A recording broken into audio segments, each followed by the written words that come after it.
Bismillahirrahmanirrahim. Assalamualaikum warahmatullahi wabarakatuh. Perkenalkan, saya Fajrul Dewana Bapak, NPM 191073,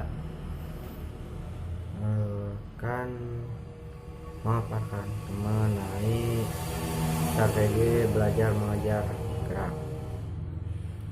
Nah, untuk strategi belajar mengajar gerak adalah semua daya upaya dan siasat yang dilakukan oleh guru atau pelatih agar tujuan gerak itu bisa dicapai. Nah, ada banyak daya dan upaya dan siasat yang bisa dilakukan oleh guru atau pelatih. Yang penting antara lain adalah bisa berbentuk pengaturan urutan materi belajar, pengaturan waktu latihan, pengaturan lingkungan belajar, dan juga pemilihan metode latihan. Nah, bagaimana itu untuk pengaturan urutan materi belajar, pengaturan waktu latihan, pengaturan lingkungan belajar, serta metode latihan ini? Ya, untuk pengaturan urutan materi belajar ini sangat menentukan terhadap keberhasilan pelajar. Nah, urutan materi belajar yang baik akan mempermudah dan mempercepat pelajar untuk menguasainya. Ada beberapa pertimbangan untuk menentukan urutan materi belajar agar bisa dikatakan baik, yaitu mengenai tingkat kesulitan gerak yang pertama. Lalu untuk yang keduanya ada tingkat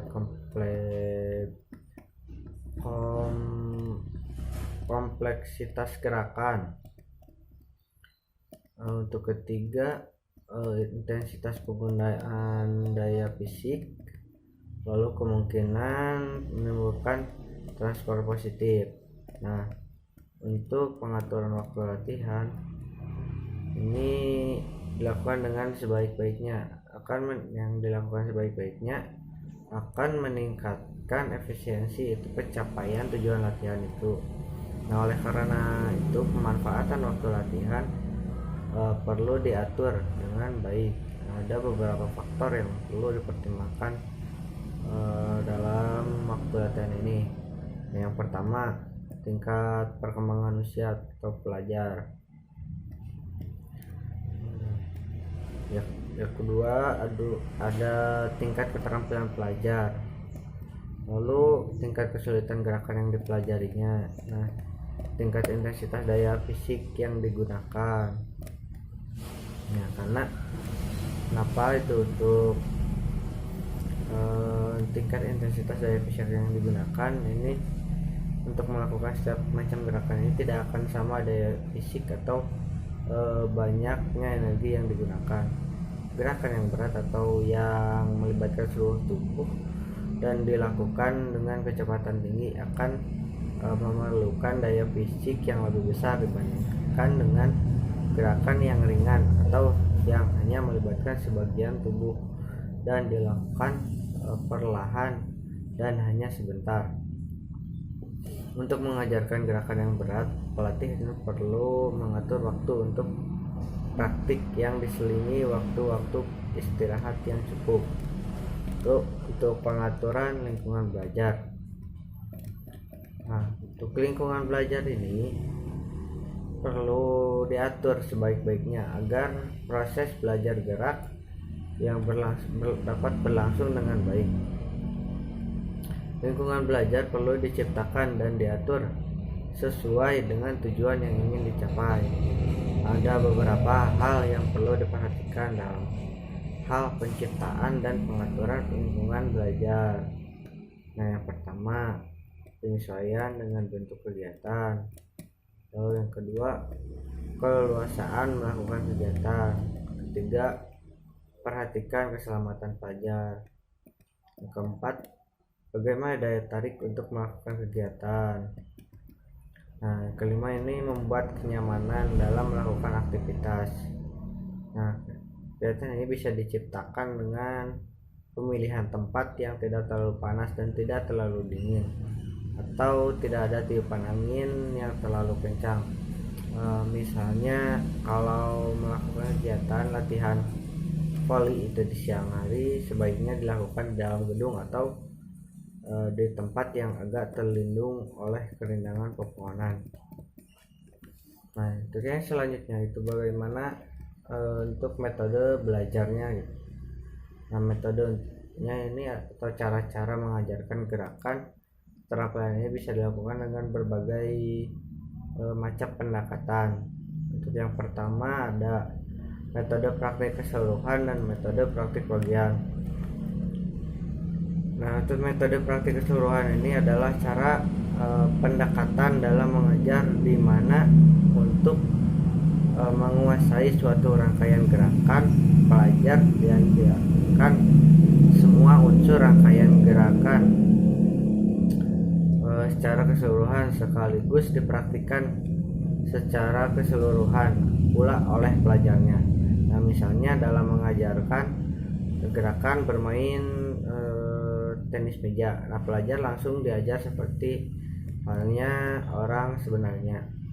Lalu untuk metode praktik bagian ini adalah cara pendekatan dalam mengajar di mana untuk menguasai suatu gerakan pelajar diajarkan bagian demi bagian dari unsur rangkaian gerakan untuk dipraktikannya bagian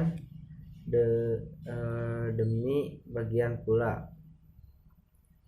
Misalnya dalam mengajarkan gerakan tenis meja, pelajar tidak langsung diajar bermain sebenarnya. Mula-mula pelajar mempraktikkan gerakan memukul forehand saja atau backhand saja.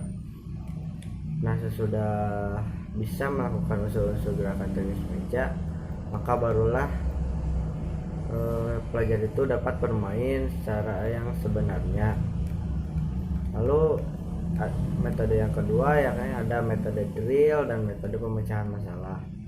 Nah, untuk metode drill ini adalah cara pendekatan dalam mengajarkan gerakan di mana pelajar diinstruksikan melakukan gerakan tertentu secara berulang-ulang berdasarkan petunjuk yang diberikan oleh guru atau pelatih.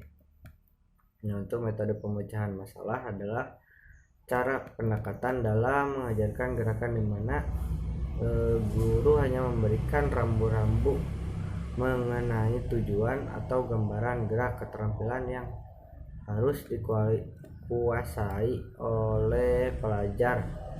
Nah, kemudian untuk pelajar ini diberi kebebasan dengan caranya masing-masing untuk mencapai tujuan tersebut.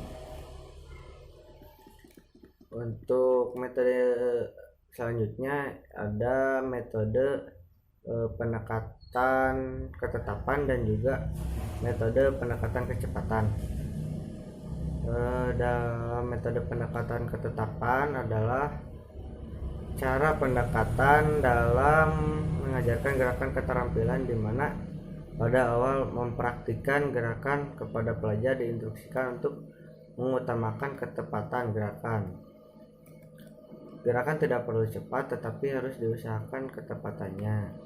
Lalu metode pendekatan kecepatan adalah cara pendekatan dalam mengajarkan gerakan keterampilan di mana pada awal mempraktikkan gerakan kepada pelajar diinstruksikan untuk mengutamakan kecepatan gerakan. Nah, selain harus tepat, gerakan juga diupayakan harus cepat dalam melakukannya. Nah, mungkin demikian yang dapat saya paparkan mengenai strategi belajar mengajar gerak. Mungkin kurang lebihnya mohon maaf. Wassalamualaikum warahmatullahi wabarakatuh.